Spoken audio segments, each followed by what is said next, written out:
मेरे प्यारे हिंदी के प्रतियोगी अभ्यर्थियों, हिंदी वाग्धारा चैनल में आपका स्वागत है। आइए इस श्रृंखला के प्रश्नों की शुरुआत हम लोग देर ना करते हुए शुरू करते हैं, इस उम्मीद के साथ कि ये सारे प्रश्न परीक्षाओं में पूछे गए हैं या परीक्षाओं के बेस पर हैं, तो इनका अध्ययन आप शुरू से अंत तक जरूर करें। आज की श्रृंखला का हमारा पहला प्रश्न है, हिंदी साहित्याकाश के सूर्य हैं। ए कबीरदास, बी सूरदास, सी रहीमदास, डी रविदास। हिंदी साहित्याकाश, हिंदी साहित्य रूपी आकाश के सूर्य जो हैं हमारे सूरदास जी हैं, इसलिए विकल्प भी सही हो जाएगा सूरदास। प्रश्न नंबर 2, बद्ध्वा गमन में संधि है। ए बद्ध्वा प्लस गमन, बधु प्लस आगमन, बद्ध प्लस आगमन, डी कोई नहीं।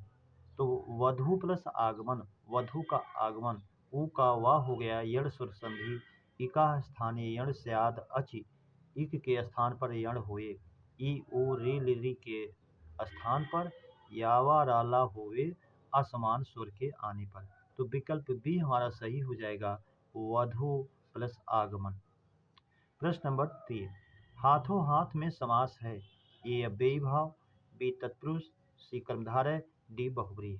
तो हाथों हाथ में यहाँ एक ही संज्ञा की आवृत्ति हुई है, और जब एक ही शब्द दो बार आए तो पहला शब्द दूसरे के लिए अव्यय का काम करने लगता है।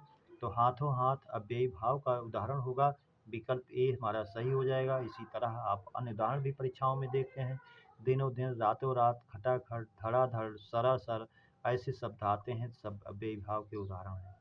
प्रश्न नंबर 4, नाक का अनेकार्थी है। नासिका है, बी स्वर्ग, ये भी है, सी इज्जत, ये भी है, डी सभी। इसलिए विकल्प डी सही हो जाएगा, क्योंकि सभी इसके अनेकार्थी हैं। प्रश्न नंबर 5, दूध से बनी सारी वस्तुएं पुल्लिंग होती हैं, केवल दो छोड़ करके, वे हैं छाछ, बी लस्सी, सी दोनों, डी पनीर। तो पनीर तो पुल्लिंग होता है, इसलिए छाछ और लस्सी ये दोनों स्त्रीलिंग होते हैं। दूध से बनी जितनी वस्तुएं हैं केवल दो, इसलिए विकल्प सी हमारा सही हो जाएगा, दोनों। प्रश्न नंबर 6, पेड़ से पत्ता गिरता है में कारक है। ए अपादान, बी करण, सी अधिकरण, डी संबंध। तो यहाँ अलगाव हो रहा है, पेड़ से जो है पत्ता अलग हो रहा है, और आप जानते हैं अपादानी पंचमी, दूर होने के भाव में पंचमी विभक्ति अपादान कारक होता है, इसलिए विकल्प ए हमारा सही हो जाएगा, अपादान। अपादान अलगाव की स्थिति, दूर होने की स्थिति, बिल्ली छत से कूदी, चूहा बिल से निकला, घुड़सवार घोड़े से गिरा, ये सभी अपादान कारक के उदाहरण बनते हैं, परीक्षाओं में बार बार पूछे भी जाते हैं। प्रश्न नंबर 7, तद्भव तत्सम का अशुद्ध युग्म है। ए जाना याति, ये सही है। अगर जाना का गमन कहे तो भी सही है, लेकिन विशेष रूप से शुद्धतम रूप जाना का तत्सम याति ही होता है। प्रश्न नंबर बी, पसीना का प्रश्न, ये भी सही है। सी कोबड़ा का कुब्ज, ये भी सही है। कोहड़ा का कद्दू, तो कुम्हड़ा कहे या कोहड़ा कहे, दोनों का तत्सम जो है कुष्मांडू होता है। अगर कद्दू की जगह कुष्मांडू होता तो ये शुद्ध होता, इसीलिए विकल्प डी हमारा अशुद्ध है। प्रश्न नंबर 8, और एवं तथा या अथवा इसलिए किस वाक्य के वाचक हैं। सरल, संयुक्त, मिश्र, सभी।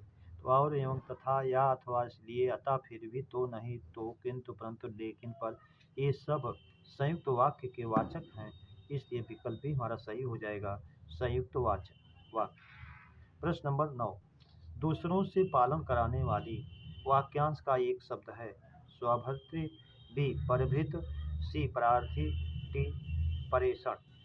तो दूसरों से पालन कराने वाली अर्थात एक कोयल का पर्यायवाची है, और इसका एक शब्द होता है परभृत, जो कोयल का पर्याय भी है, विकल्प भी हमारा सही हो जाएगा, परभृत। प्रश्न नंबर 10, सुअर का तत्सम है। सुअर, सूकर, सुअर, सभी। तो सुअर का तत्सम सूकर होता है, आप जानते हैं, परीक्षाओं में बार बार पूछा भी जाता है, इसलिए इसको ध्यान में रखें। प्रश्न नंबर 11, सुअर का पर्याय है। ए सूकर, बी स्तब्धरोमा, सी दष्टि, डी सभी। तो दष्टि दांत वाला, दांत वाला सुअर ही कहा गया, क्योंकि इसकी सारी शक्ति अपने दांत से ही वो लड़ाई करता है। शेर और सुअर की लड़ाई को आप जानते हैं। स्तब्धरोमा, जिसके रोएं हर समय स्तब्ध रहते हैं, खड़े रहते हैं, तो इसकी विशेषता है कि इसके सारे रोएँ हर समय खड़े रहते हैं, इसलिए ये भी इसका पर्यायवाची है। और सुअर का सूकर तत्सम के रूप में माना जाता है, जो सुअर का पर्यायवाची है ही, इसलिए इसका विकल्प डी सही होगा, सभी, क्योंकि सभी इसके पर्यायवाची हैं। प्रश्न नंबर 11 अच्छा, तत्सम के रूप में ये सही था, भूल बस इधर हो गया। सूकर इसका तत्सम के रूप में सही था। यहाँ सूकर, स्तब्ध रोमा और दष्टि ये है, भूल बस पहले प्रश्न को ऊपर वाले को देख लिया गया, इसलिए विकल्प डी हमारा सही है, सभी। और यहाँ प्रश्न नंबर 10 में सुअर का तत्सम सूकर सही है, इसको आप सही रूप में जानें। प्रश्न नंबर 12 ऊँट का पर्याय है ए उष्ट्र, तो ऊँट का तत्सम उष्ट होता है, इसलिए पर्याय भी है। क्रमेलक ये भी है। लंबोष्ठ लंबे ओठ वाला ये भी है, इसलिए विकल्प डी इसका भी सही हो जाएगा, सभी। प्रश्न नंबर 13 धरा का पर्याय नहीं है, धरणी ये है। पुहमी पृथ्वी का पर्यायवाची ये भी है, और ये पृथ्वी का तद्भव भी है, इसको भी जानते रहें। और क्षमा, ये कच्छा वाला छा अगर आधा रहे क्षमा में, तो ये भी पृथ्वी का पर्यायवाची है। और अगर इसको पूरा छा लिख दिया जाए तो क्षमा जो है क्षमा करने के भाव में हो जाता है।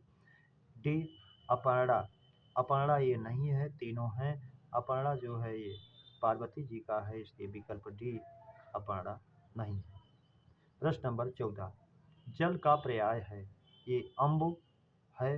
बी अम्भ ये भी है। सी सलिल ये भी है, इसलिए विकल्प डी हमारा सही हो जाएगा, सभी।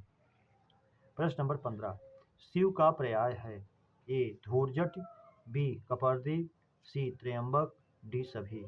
तो भगवान शिव का पर्यायवाची धूर्जटि भी है, कपर्दी भी है, त्र्यंबक भी है, इसलिए विकल्प डी सही हो जाएगा, सभी।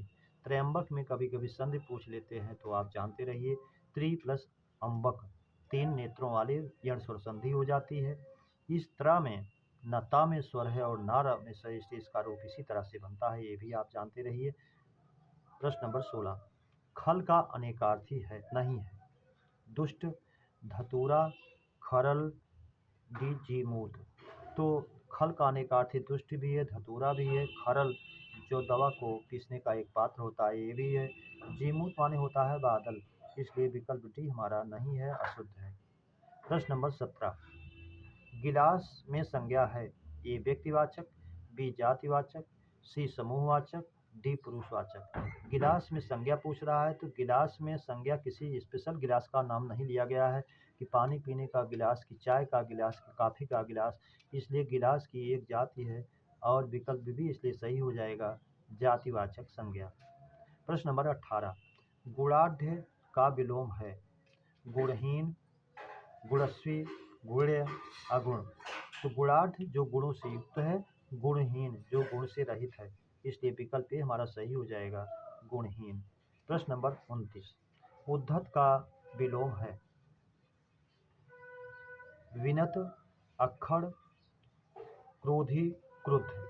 तो उद्धत का शाब्दिक अर्थ होता है उद्दंड, तो उद्दंड का विलोम बनेगा विनत, इसलिए विकल्प ए ही हमारा सही हो जाएगा।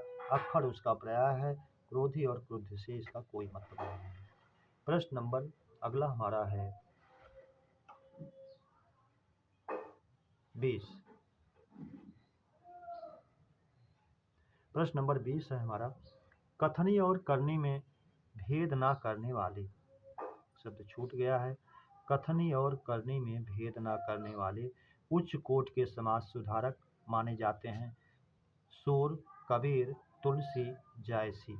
तो कथनी और करनी में भेद ना करने वाले उच्च कोटि के समाज सुधारक, क्रांतिकारी उपदेशक, निर्गुण भक्त शाखा के कवियों में अग्रगण्य ये महात्मा कबीर दास जी ही हैं, इसलिए विकल्प भी हमारा सही हो जाएगा, कबीर। प्रश्न नंबर 21 यदि वर्षा ना हुई होती तो मैं टहलने जाता में काल है, हेतु हेतु मत भूत, सामान्य भूत, सामान्य भविष्य, संभाव्य वर्तमान काल। तो आप जानते हैं हेतु हेतु भूत में कार्य होने वाला होता है, लेकिन किसी कारण बस नहीं हो पाता है, तो हेतु हेतु मत भूत होता है। यहाँ टहलने जाने का विचार था, लेकिन वर्षा हुई इसलिए नहीं जा पाए, तो विकल्प ए हमारा सही हो जाएगा, हेतु हेतु मत। प्रश्न नंबर 22 सकल सकल तो समश्रुत भिन्नार्थक शब्द का अर्थ है संपूर्ण टुकड़ा, समग्र अंश, सी दोनों, डी कोई नहीं। तो वास्तव में सकल का संपूर्ण सकल का टुकड़ा होता है, लेकिन इसके दो पर्याय जैसे विकल्प दिए गए हैं, संपूर्ण टुकड़ा, समग्र अंश, दोनों उसी का अर्थ दे रहे हैं, इसलिए विकल्प सी को माना जाए। दोनों दोनों इसके अर्थ हैं, विकल्प सी हमारा सही हो जाएगा। प्रश्न नंबर 23 स्वयंभू पर्याय है ब्रह्मा, विष्णु, महेश, इंद्र। स्वयंभू स्वयं से भू माने होने वाले, उत्पन्न होने वाले ब्रह्मा को माना गया, इसीलिए आप इन्हें हिरण्यगर्भ कहते हैं। सोने के गर्भ से उत्पन्न हुआ, विकल्प ए हमारा सही हो जाएगा। स्वयंभू स्वयं उत्पन्न होने वाले ब्रह्मा का पर्याय है, विकल्प ए हमारा सही हो जाएगा। प्रश्न नंबर 24 कंज पर्याय है भूमि, कमल, अराति, आरति। तो आरत का अर्थ होता है, आप जानते हैं, विपन्न या दुखी। अराति माने शत्रु होता है, आप पढ़ते भी हैं। अरात पर असह्य अग्नि दृष्टि डालते हुए शत्रु के परिप्रेक्ष्य में इसका अर्थ जाता है। कमल कंज का पर्याय है, विकल्प भी हमारा सही हो जाएगा। भूमि का अर्थ पृथ्वी होता है, जो पृथ्वी का तद्भव रूप है। प्रश्न नंबर 25 ईंट का तत्सम है इष्टिका, इशिका, सी दोनों, डी कोई नहीं। तो ईंट का वास्तविक तत्सम तो इष्टिका होता है, और कहीं कहीं सम्मान किताबों में इसका भी दिया गया है, इसलिए आपकी परीक्षा में जो मिले आप उसी को माने। वैसे तो आपको इष्टिका ही मिलेगा, लेकिन सामान्य रूप से आप दोनों को जानते रहिए, क्योंकि दोनों में इशिका भी मिलता है। प्रश्न नंबर 26 सत्यार्थ में संधि है ए गुण स्वर, बी वृद्धि स्वर, सी यण स्वर, डी दीर्घ स्वर। सत्यार्थ सत्य प्लस अर्थ आ मिलकर के दीर्घ आ बना है, इसलिए विकल्प डी हमारा सही हो जाएगा, दीर्घ स्वर संधि। प्रश्न नंबर 27 निम्न में कौन सा शब्द विशेषण नहीं है? ए स्वच्छ, बी संकीर्ण, सी पठित, डी अच्छाई। तो विशेषण नहीं है। स्वच्छ जो है किसी संज्ञा के पहले प्रयुक्त हो जाएगा, स्वच्छ वस्त्र, स्वच्छ कपड़े जो भी है, तो इसलिए है ये। संकीर्ण भी संज्ञा के पहले संकीर्ण विचार। सी पठित पाठ, पठित काव्य, ये भी हो जाएगा। डी अच्छाई जो अच्छा के भाव से युक्त है, इसलिए भाववाचक संज्ञा है, और यह विशेषण नहीं है, विकल्प डी जो है विशेषण नहीं है। प्रश्न नंबर 28 वह पत्थर नुकीला है में कितने विशेषण हैं? ए 1, बी 2, सी 3, डी 4। वह पत्थर नुकीला पत्थर, पत्थर यहाँ विशेष है, इसके दो विशेषण हैं। वह जो है सर्वनाम इसकी विशेषता बता रहा है, इसलिए सर्वनाम विशेषण वह है। नुकीला पत्थर उसके गुण को बता रहा है, इसलिए यह भी जो है आकार बोधक होने के कारण यह भी है, इसलिए दोनों विशेषण हैं, तो विकल्प भी हमारा सही हो जाएगा। दो विशेषण, एक सार्वनामिक और एक गुणवाचक। प्रश्न नंबर 29 वर्षा हो गई है में काल है सामान्य वर्तमान, पूर्ण वर्तमान, अपूर्ण वर्तमान, डी सामान्य भूत। वर्षा हो गई है यानी वर्षा हो चुकी है, जो पूर्ण वर्तमान की ओर संकेत कर रही है, इसलिए विकल्प भी हमारा सही हो जाएगा, पूर्ण वर्तमान। प्रश्न नंबर 30 मक्खियां भिनभिना रही थीं में क्रिया है अनुकरणात्मक, पूर्वकालिक, नाम धातु, संयुक्त। तो दो क्रियाएं एक साथ नहीं, इसलिए संयुक्त नहीं। नाम धातु संज्ञा सर्वनाम विशेषण से नहीं बनाई गई, इसलिए भी नहीं। पूर्वकालिक कर्ता एक कार्य करके दूसरा शुरू किया, ऐसा भी नहीं है। अनुकरणात्मक जो ध्वनियों का अनुसरण करके बनाई गई होती हैं, इसलिए यहाँ मक्खियों के भिनभिनाने की ध्वनि का अनुकरण करके बनाई गई, इसलिए अनुकरणात्मक, विकल्प ए हमारा सही हो जाएगा। प्रश्न नंबर 31 उप विराम का चिन्ह है ए कामा का है, बी अर्धविराम, कामा का मतलब अर्धविराम, बी अर्धविराम, सी उप विराम, इसलिए सी है। डी जो है पूर्ण विराम का है, इसलिए ए भी नहीं है। प्रश्न नंबर 32 कर का अनेकार्थी नहीं है, ये हाथ, बी टैक्स, सी किरण, डी जल। तो कर का अनेकार्थी हाथ भी है, टैक्स भी है, किरण भी है, लेकिन जल नहीं है, इसलिए विकल्प डी हमारा अशुद्ध है। प्रश्न नंबर 35 संध्या हो गई है में शब्द शक्ति है अभिधा, लक्षणा, व्यंजना, तीनों। अभिधा जानते हैं वाच्यार्थ होता है, भाव में कहा जाए उसी भाव में उसका अर्थ लिया जाए। वास्तविक अर्थ होता है, ये मूल अर्थ होता है इसका। जैसे आम मीठा है, तो आम को खाने में उसका स्वाद मीठा है, उसका अभिधा अर्थ होगा। लक्षणा, जैसे आप कहते हैं राम गधा है, तो राम गधा का मतलब वो पशु नहीं है बल्कि लक्षण के आधार पर उसका अर्थ हो जाता है वो मूर्ख है। व्यंजना, जब किसी बात को कही जाए और वो बात जितने कानों में जाए उतने अर्थ निकाले, तो वहाँ व्यंजना अर्थ शक्ति होती है। तो अब यहाँ संध्या हो गई का मतलब कि अगर पुजारी के कान में आवाज़ गया तो वो पूजा करने का समय मानेगा। किसान के यहाँ कान में आवाज़ गया तो उसको खेत से घर चलने का समय मालूम होगा।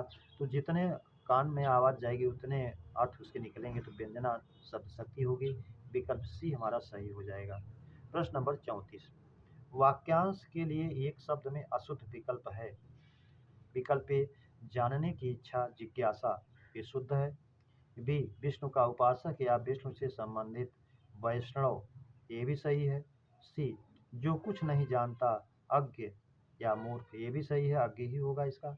जो बहुत बोलता हो मितभाषी, ये अशुद्ध है। जो बहुत बोलता हो, मितभाषी माने थोड़ा बोलने वाला।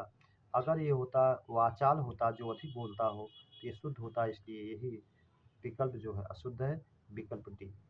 मेरे प्यारे बच्चों, इस श्रृंखला के प्रश्नों की चर्चा परिचर्चा हम लोगों ने विधिवत किया।